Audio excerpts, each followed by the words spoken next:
Hello, welcome to Juniper Level Botanic Garden, the home of Plant Delights Nursery.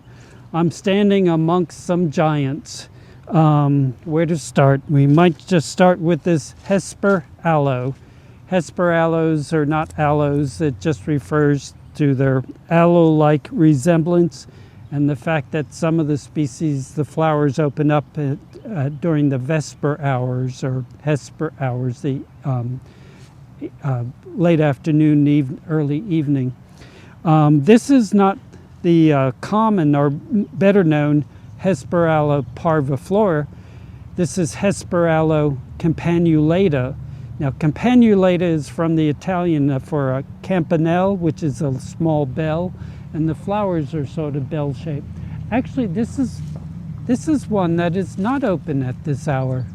The flowers are all closed up. I know this morning it was still open, but I'm gonna guess this is one that opens up in a couple hours in late afternoon, early evening.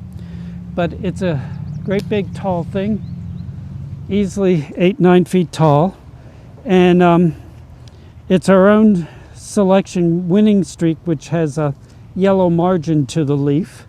Handsome thing. They are evergreen foliage plants related to yuccas and agaves.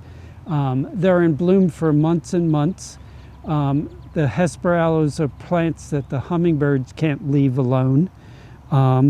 Sunny location, good drainage. They don't need excessive drainage, just as long as the ground doesn't stay soggy. They slowly make a bigger clump. The foliage is harmless. I'm stroking the edges of the leaves without losing any blood. And then next to it is a Yucca. The genus Yucca is large. This is Yucca cernua. Now, cernua means nodding. I'm not sure what part of this is nodding. Maybe the flowers, I don't know. But it has this lovely blue foliage with a yellow edge to it, not a variegation, just the margin of the leaf is sort of translucent yellow. And it's one of the yuccas that just makes basal rosettes. It doesn't develop a trunk. So, great big tall thing. My goodness, that must be, 10 feet tall. Usually very fragrant. I'll also taste one.